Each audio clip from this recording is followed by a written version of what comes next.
நீங்க நம்பல கதை சொல்றேன் நான். அதே மாதிரி சசிகலா நடராஜன் அவர்கள் பொதுச்செயலாளர் பதவிக்கு ஆசைப்பட்டாங்க. அவங்க இருந்தது என்ன நினைக்காங்கன்னு எனக்கு சிறையில் இருக்க என்ன சொன்னாரு. அப்பா மகன் பத்தி மகனே அப்படின்னு கூப்பிட்டு சொன்னாரு. பொதுச்செயலாளர் பதவிக்கு ஆசைப்படுறா கொடுப்பேன்னு சொன்னாரு, கொடுத்தாரு. முதலமைச்சர் பதவிக்கு ஆசைப்பட்டாங்க, கொடுக்க மாட்டேன். பொதுச்செயலாளர் கட்சி பதவி கொடுக்குன்னு சொன்னாரு. முதலமைச்சர் பதவி கொடுக்க மாட்டேன்னு சொல்லி சிறைக்கு அனுப்புன்னு அனுப்புனாரு. இப்ப எடப்பாடி பழனிசாமி ஆட்சிக்கு வந்த உடனே ஒரு ஆட்சி நல்ல ஆட்சி இல்ல, அவன் ஆட்சியை முடிவு கிடைக்கிறது, அவன் அதிகாரத்தை தொடர்ந்து பறிப்புன்னு பலருக்கு சொன்னாரு. 2019 சொன்னாரு. 2021 தேர்தலில் தோற்றாரு.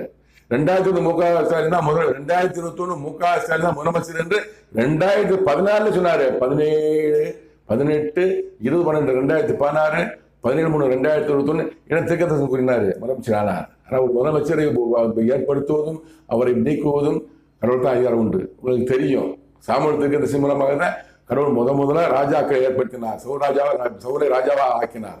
ஆட்சி சரியில்லை, பைபிள் பற்றி உங்களுக்கு தெரியும். ஆட்சி